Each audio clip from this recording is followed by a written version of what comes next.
You eventually fall where you belong, and a witch like Earwig can't survive with humans. Earwig was just an infant when her mother gave her away to an orphanage. She also left a note mentioning her name and telling that she's chased by 12 witches and will come after settling this matter, and this may take years. The orphanage caretakers, Thelma and Matron, don't believe in witches and decide to keep the child. They find the name Earwig quite weird and prefer calling the little girl Erica. Earwig grows up into a mischievous young girl who always causes trouble, but also knows how to get away with it. One night, she gathers all the children and they go to the cemetery dressed as ghosts. They make the neighbor, Mr. Jenkins, run away in fear. Earwig sneaks away from the cemetery with her best friend, Custard, and climbs up the roof. She can see the ocean and the ship from here and wonders about life outside the orphanage. But Earwig doesn't wish to leave the orphanage yet. She's enjoying her life here and believes that only a weird family will choose to adopt a maniac like her. The next morning, Mr. Jenkins complains about last night's incident to the matron, and she asks for an explanation from Thelma. While they are discussing the matter, Earwig reaches there and politely takes all the blame. She makes an innocent face and lies that they were just having a fun farewell party, as one of them will be taken away by a family soon. The matron gets deceived by the girl's sugar-coated words and lets her go. That's how Earwig saves herself from trouble every time. She's great at twisting words and pretending to be innocent. Because of that, everyone in the orphanage is fond of her.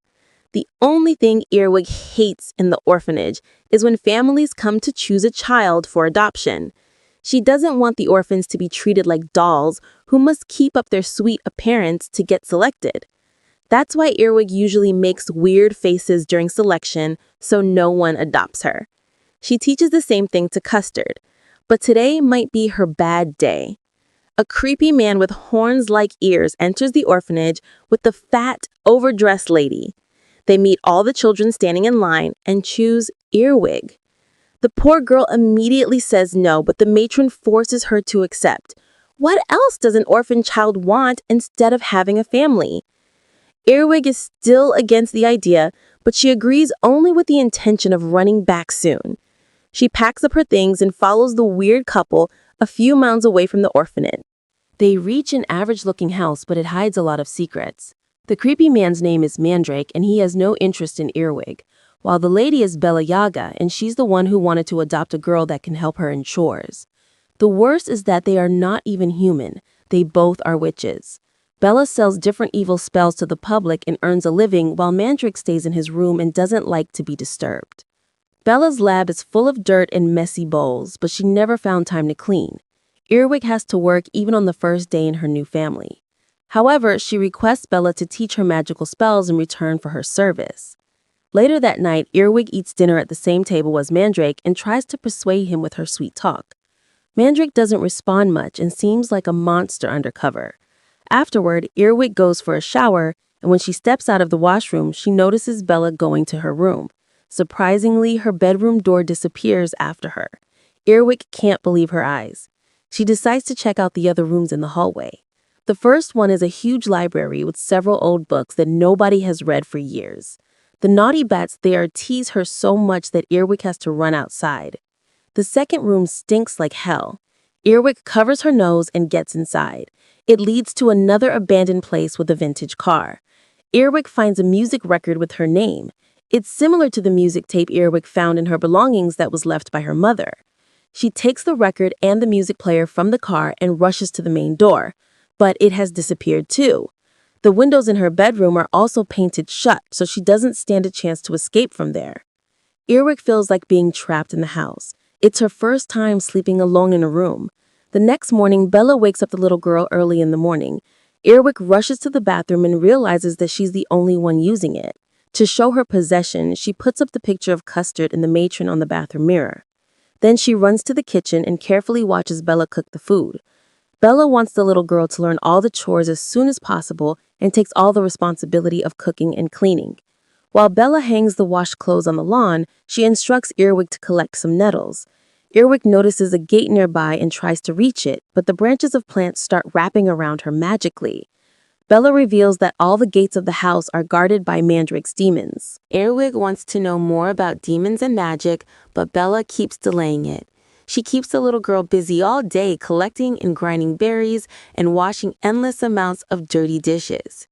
Earwig gives up and accepts the reality that Bella will never teach her any magic, while Mandrake will never bother to tell her anything about controlling demons. The only one who politely interacts with Earwig is Bella's cat, Thomas. It snuggles onto her lap and listens to the music together. The sweet cat reminds Earwig of her friend Custard. She's missing her orphanage more and more every day. The next morning, things get more difficult. Earwig is responsible for hanging out the laundry. Afterward, she needs to work at the lab without a break. Bella even makes the poor girl count salt grains. After the tiring day, Earwig finally gets to rest in her bedroom. But not so soon. A creepy pair of eyes are bulging from the wall. Suddenly, Thomas starts speaking and tells that Mandrake's den is right beside this room. This confuses Earwig even more, how there can be hidden between the walls of her bedroom and the bath. This house is stranger than she thought. Earwig asks if Thomas can teach her magic. Though he isn't a witch, he knows the spell Earwig needs. They both sneak into the lab in the middle of the night and start reading through the spell book. Thomas finds a spell to nullify any kind of magic, and that's what they need. Once they are protected, Bella will not be able to harm them. However, this spell needs tons of ingredients and 100 steps. After spending the whole night, Earwig finally combines all the ingredients. Thomas helps her in saying the magical verses, and the mixture starts to sparkle. It takes the form of a slime, and Earwig puts it all over Thomas's body and herself. She finally goes to bed, but Bella wakes her up just after an hour. It's morning already. Earwig has to make breakfast and work in the lab like a slave. Bella even makes the poor girl pick up herbs under the heavy rain and still scolds her. Earwig has enough, and she refuses to work further. Bella hits her face and orders her to continue working. She will not be teaching her magic because the only reason she brought Earwig is to have an extra pair of hands. Luckily, Mandrake is a little kind, and his little demons always bring tasty dinner. Today, it's the orphanage's famous shepherd pie. The next day, when Bella leaves to deliver her potions, Earwig starts working on her revenge. If Bella wants an extra pair of hands, then Earwig is going to give her that. She completes all the steps to grow hands on one's body, but she will need a strand of Bella's hair. That's not an easy task, especially when there's no door to Bella's room. Earwig is busy thinking of a solution while listening to the tape when Mandrake enters the lab. He doesn't mind the music and brings tea and some cookies for the little girl. Earwig gets really delighted and sweetly asks if he's a writer. Mandrake nods in response, so Earwig excitedly shows her desire to read his content. She's definitely an expert in sugarcoating. Earwig hides away her things when Bella returns. The cruel woman punishes her for not cleaning the floor in time and refuses to give her supper. Luckily, Mandrake is getting fond of Earwig and leaves a delicious supper on her bed along with his book. Earwig still needs to find a way to get to Bella's room. She uses a screwdriver to make a hole in the wall and sees through it. She witnesses Mandrake passionately playing the piano and the same Earwig named Album. His room is full of mysterious flying creatures, and Earwig closes the hole immediately. The next morning, a terrific idea hits Earwig's mind, and she searches for Bella's hat. Luckily, she finds a strand of her hair. Afterwards, she rushes to make breakfast. Earwig intentionally cooks burnt food and puts all the blame on Bella for not teaching her properly. Mandrake scolds Bella and orders his demons to bring more food. Later, Bella gets angry at Earwig for humiliating her and puts more work on the little girl. Earwig can't wait anymore and makes an excuse to go to her room and complete the hand-growing spell. When she returns, a pair of hands have grown on Bella's body at the most unusual places. Earwig laughs out loud, but Bella is ready to give her the worst punishment, the deadly worms. Thomas hides under the blanket in fear, but Earwig is bravely waiting for Bella's next step. Suddenly, a bunch of worms fall from the ceiling, but they can't harm Earwig, thanks to the nullifying spell she did beforehand. However, she must hide the worms. Earwig can't think of a better place than shoving them in the hole she made in Mandrake's room. As soon as Mandrake notices the worms in his place, he turns into a beast and breaks through the wall. Earwig hides under the bed while Mandrake looks for Bella. While he's scolding the woman, Earwig runs to Mandrake's room. There she finds all the Earwig albums and pictures of the band. The magic takes her on an imaginary journey and shows her that Mandrake and Bella were part of a music band along with the red-haired girl. The mysterious girl is her mother, but the little girl can't recognize her. When Mandrake returns, he assures Earwig that Bella will not tease her anymore. Earwig thanks him and asks about the band. With her sweet tone, she blames Bella for the worms and lies that she didn't know about Mandrake's den.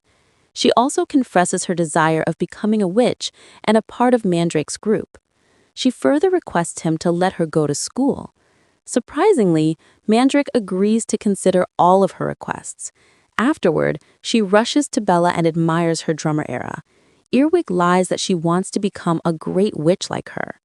Bella finally gives in to the sweet talk and agrees to teach the little girl more of the magic spells. 6 months pass by quickly. With the magic of words and her innocent face, Earwig has got both witches at her fingertips. She gets served in bed and all of her wishes are granted. Even the demons are now under her command. She also invites Custard for a visit, but he doesn't dare to come. But finally, on Christmas, Custard knocks on her door and along with a surprise guest. It's the band's third member and Earwig's mother. The strongest power one can have is a clever mind. Once you have that, even the witches will obey you.